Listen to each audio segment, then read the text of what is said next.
আসসালামু আলাইকুম, স্বাগতম। আজকের ভিডিওতে সঙ্গে আছি আমি আশিকুর রহমান। প্রিয় দর্শক, বর্তমান সময়ে বাংলাদেশে হামের প্রকোপ বৃদ্ধি পেয়েছে এবং অনেক শিশু মৃত্যুবরণ করেছে। প্রিয় দর্শক, হাম কি, হাম হলে কেমন লক্ষণগুলো দেখা দেয়, পাশাপাশি হাম হলে আপনার করণীয় কি রয়েছে এবং হাম প্রতিরোধে আপনি কি করতে পারেন, প্রিয় দর্শক এই প্রত্যেকটা বিষয় নিয়ে কথা বলবো। প্রিয় দর্শক, ভিডিও শুরু করার আগে একটু কথা না বললে নয়। আপনি যদি আমাদের চ্যানেল নতুন দর্শক হয়ে থাকেন তাহলে আমাদের চ্যানেলটি সাবস্ক্রাইব করে পাশে থাকা বেল আইকনটি অবশ্যই বাজিয়ে দিবেন। প্রথম কথা হচ্ছে, হাম একটি সংক্রামক রোগ যা রুবেলা ভাইরাস দ্বারা সংক্রমিত হয়ে থাকে। প্রিয় দর্শক, হাম হলে যে লক্ষণগুলো প্রকাশ পায় তার মধ্যে এক নম্বর হচ্ছে উচ্চ মাত্রার জ্বর, অর্থাৎ 103 ডিগ্রি থেকে 105 ডিগ্রি ফারেনহাইট জ্বর হতে পারে। আর সেলসিয়াস স্কেলে যদি দেখেন তাহলে আপনি 38.4 ডিগ্রি সেলসিয়াস থেকে 40.6 ডিগ্রি পর্যন্ত তাপমাত্রা কিন্তু বৃদ্ধি পেতে পারে। সো উচ্চ মাত্রার জ্বর থাকবে, সর্দি কাশি থাকবে এবং কনজাংটিভাইটিস যে রোগটা রয়েছে, চোখ লাল হয়ে যাওয়া এমনটা হতে পারে এবং আপনার বাচ্চার মুখের ভিতরে ঘা হতে পারে। আলোতে অতি সংবেদনশীল হতে পারে, অর্থাৎ চোখে যখন আলো পড়বে তখনই সে এটাকে সহ্য করতে পারবে না। সো প্রিয় দর্শক, এছাড়া সবচেয়ে গুরুত্বপূর্ণ একটা লক্ষণ হচ্ছে সারা শরীরে র্যাশ দেখা দিবে। প্রিয় দর্শক, এই র্যাশটা শুরুতে আপনার কপাল বা ঘাড়ের দিকে হতে পারে, এরপরে আস্তে আস্তে পুরো শরীরেই আপনার এটা কিন্তু ছড়িয়ে পড়ে।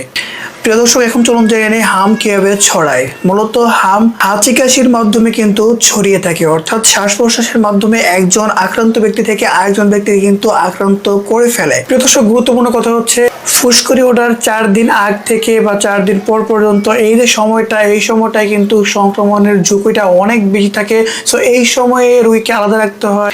সাধারণত 1 থেকে 2 সপ্তাহের মধ্যেই এই লক্ষণগুলো কিন্তু আবার চলে যায়। প্রিয় দর্শক, এখন চলুন জেনে নেই যে হাম হলে শরীরে কি কি ক্ষতি হতে পারে। হাম হলে প্রিয় দর্শক, মস্তিষ্কের মারাত্মক ক্ষতি হতে পারে, ভিটামিন এ এর ঘাটতি দেখা দিতে পারে, এছাড়াও কিন্তু অপুষ্টিজনিত সমস্যা দেখা দিতে পারে, এছাড়া নিউমোনিয়াও হতে পারে।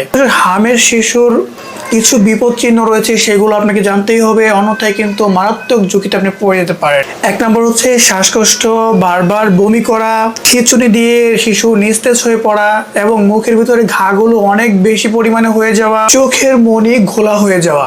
সো এগুলো হচ্ছে হামের শিশুর বিপদ চিহ্ন। সো আপনাদেরকে অবশ্যই মাথায় রাখতে হবে। যেহেতু হাম হলে শিশুর রোগ প্রতিরোধ ক্ষমতা কমে যায় এবং শরীরের ফুসফুস, চোখ, কান, মস্তিষ্ক সহ অন্যান্য বিভিন্ন অঙ্গের মারাত্মক ক্ষতি করে থাকে। সাধারণত ফুসফুসকে আক্রান্ত করার পরে কিন্তু রক্তের মাধ্যমে সারা শরীরে এই রোগ ছড়িয়ে পড়ে।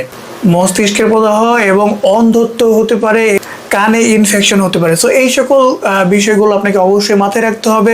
প্রিয় দর্শক, কোনো শিশু যদি এই হামে আক্রান্ত হওয়ার পরে চোখে খোলা দেখে, পাশাপাশি দৃষ্টির সমস্যায় ভোগে, ভিটামিন এর ঘাটতি দেখার কারণে কিন্তু এই সমস্যা হয়। সো আপনাকে অবশ্যই একটি ভিটামিন ক্যাপসুল খাওয়াতে হবে, পাশাপাশি এটাকে 14 দিন পরে আবার একটি ভিটামিন এ ক্যাপসুল কিন্তু তাকে দিতে হবে। প্রিয় দর্শক, তাহলে হাম প্রতিরোধ করার উপায় কি? হাম প্রতিরোধ করার উপায় একটাই। প্রিয় দর্শক, ইপিআই এক্সপ্যান্ডেড প্রোগ্রাম অন ইমিউনাইজেশনের মধ্যে যে হামের টিকাগুলো দেওয়া হয় 9 মাস পূর্ণ হলে এবং 15 মাস পূর্ণ হলে যে এমআর ভ্যাকসিন দেওয়া হয় সেটাকে নিশ্চিত করতে হবে। এর মাধ্যমে কিন্তু হাম রোগ থেকে আপনি বেঁচে যাবেন। প্রিয় দর্শক, আমরা একটা কার্ড দেখাবো, ইপিআই কার্ড। সো এটার মধ্যে হামের ভ্যাকসিন আপনার বাচ্চা পেয়েছে কিনা সেটা আপনি বুঝতে পারবেন। বোঝার জন্য অবশ্যই আপনাকে যে কাজটা করতে হবে, হামের যে টিকা দেখতে পাচ্ছেন কার্ডটা, এটার মধ্যে যে শেষের দিকে 2টা ভ্যাকসিন দেওয়া রয়েছে। এর প্রথমটা হচ্ছে 9 মাসে দেওয়া হয়েছে এবং দ্বিতীয়টা হচ্ছে 15 মাস পূর্ণ হওয়ার পরে দেওয়া হয়েছে। সো এই দুটো যদি আপনার কমপ্লিট দেওয়া থাকে তাহলে অবশ্যই আপনি নিশ্চিত থাকতে পারেন যে আপনার বাচ্চা হামের ভ্যাকসিন পেয়েছে। সো সাধারণত এই বিষয়গুলো মাথায় রাখতেই হবে, অবশ্যই খেয়াল রাখতে হবে যাতে আপনার বাচ্চা এটাতে আক্রান্ত হওয়ার পরে অন্য শিশুদের কাছে যেতে না যায়। এতে করে কিন্তু সংক্রমণটা বৃদ্ধি পাবে না। সো অবশ্যই চেষ্টা করতে হবে তাকে আলাদা রাখার জন্য, আইসোলেশনে রাখার জন্য চেষ্টা করতে হবে যাতে করে এটা ছড়িয়ে না পড়ে। যেহেতু বর্তমান সময়ে অনেক বাচ্চা এতে আক্রান্ত হচ্ছে এবং মারা যাচ্ছে, তার খবর কিন্তু আমরা প্রতিনিয়ত পাচ্ছি। সো অবশ্যই বি কেয়ারফুল থাকতে হবে। দেখা হচ্ছে পরবর্তী কোনো ভিডিওতে। সেই পর্যন্ত সকলেই সুস্থ এবং ভালো থাকবেন সেই প্রত্যাশায় আজকে ভিডিও শেষ করছি। আসসালামু আলাইকুম।